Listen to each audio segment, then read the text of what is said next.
Hello there. I wanted to discuss with you ground cover. Um, so ground cover is really important, and it's not just regarding mulch and leaves, but ground cover is also something you do to prevent weeds from growing through. So, for instance, um, according to Paul Gauchi, you cover the ground so that, because if you see in nature any area where the land is barren, then something's going to grow on it, whether you like it or not. Whether it's something you grew or not, nature's going to take care of it. So a lot of times, a bird may fly by and drop, have their droppings with seeds, insert a weed into your yard or into the bare ground, or a cat or a dog or some other animal can bring in weed seeds from somewhere else.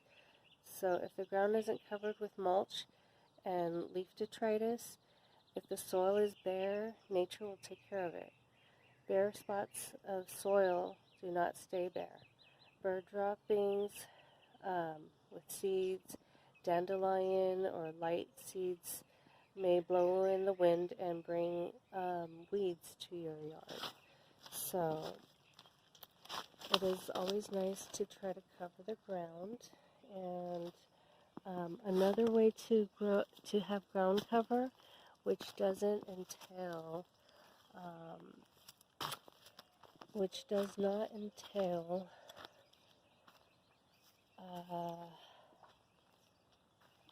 only bringing in mulch and other things, is having to grow your own ground cover. And what I mean by that is, for instance, in my first year, I had a patch where all I did was grow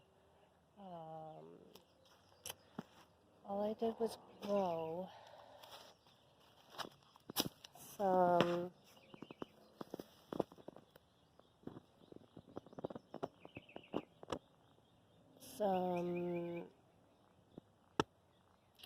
oats and vetch and peas and clover, and I grew that in just the patch, and I just let it keep growing, and I would just cut with scissors parts of the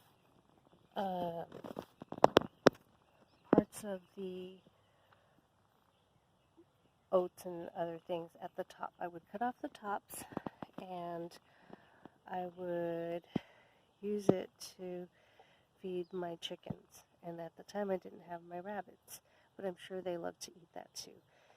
It's sweet. It's a mixture, so it provides different nutrients to the chickens, which will ultimately give me more eggs.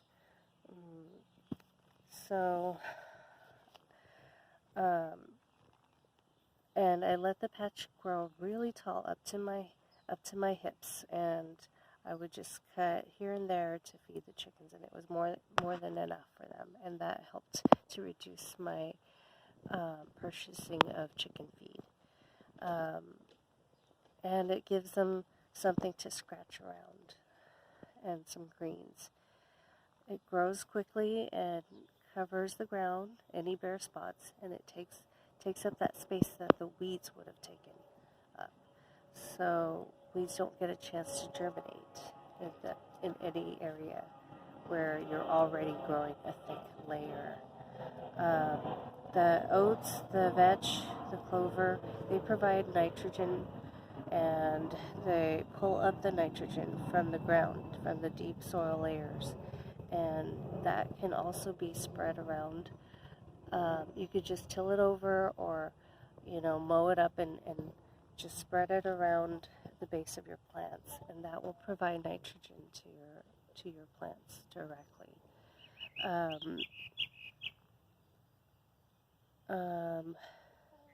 So, for example, the oats, the vetch, the peas, I cut them for the chickens, and then I would move the chickens by the end of the season. I moved the chickens, their whole entire coop and run is mobile, so like a chicken tractor. And my husband and I hauled it over on top of the clover patch and just let the chickens have at it. And so, instead of a patch of grass, within just a couple days, they had, mowed it down, and then they would just kick it around, and it became dirt. But it was pretty fun for them. They had a field day, and it was cooling and soft on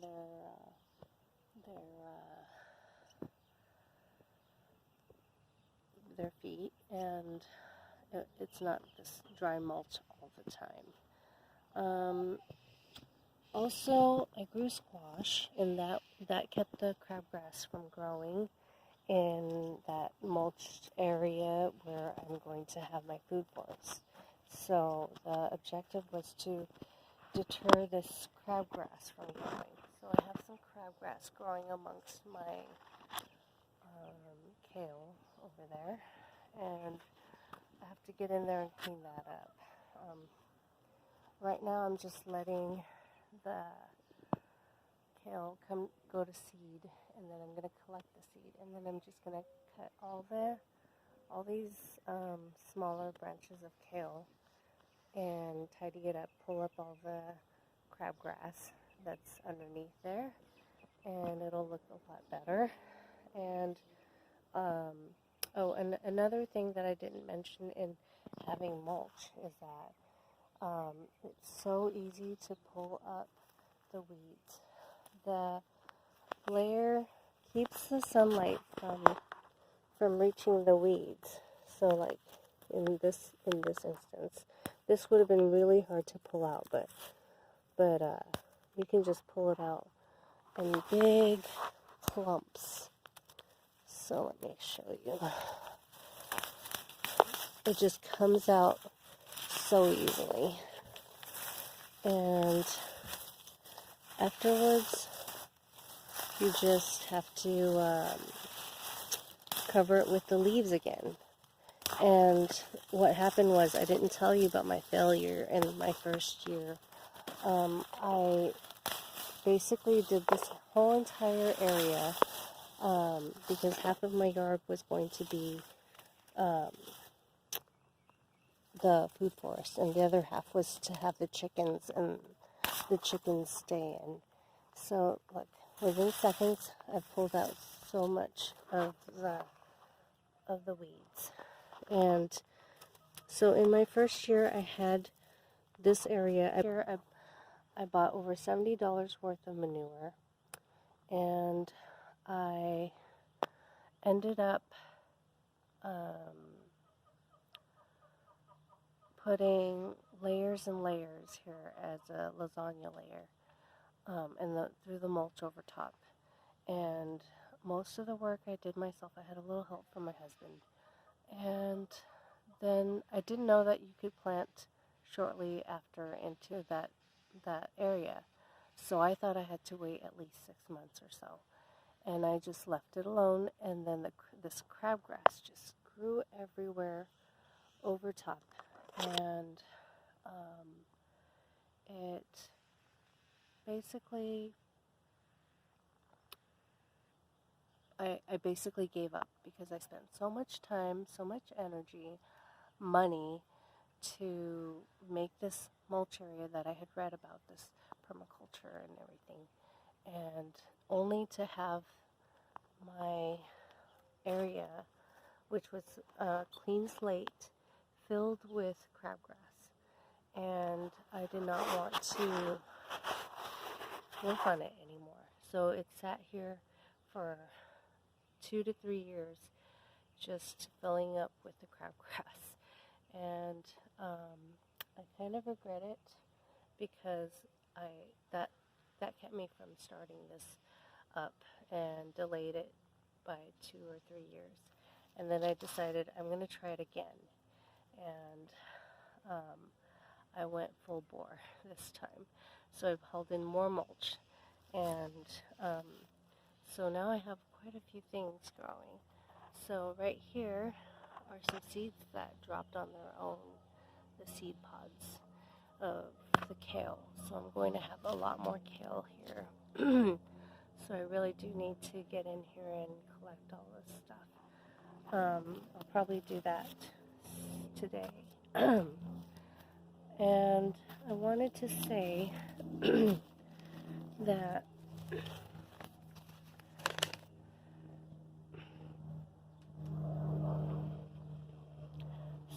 the squash that I grew all over here was a ground cover that kept the crabgrass from growing. And blocks the sunlight to the crabgrass, keeps other weed seeds from setting in. So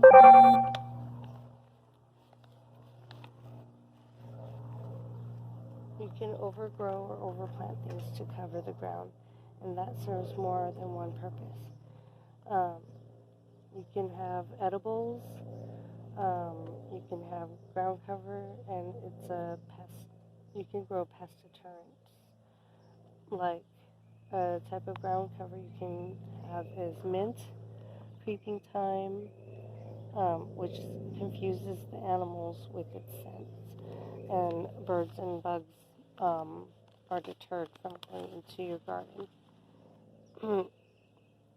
So eventually you're going to grow enough stuff in your forest that you can sacrifice some of the leaves to cut down and remulch your ground, and that's called chop and drop.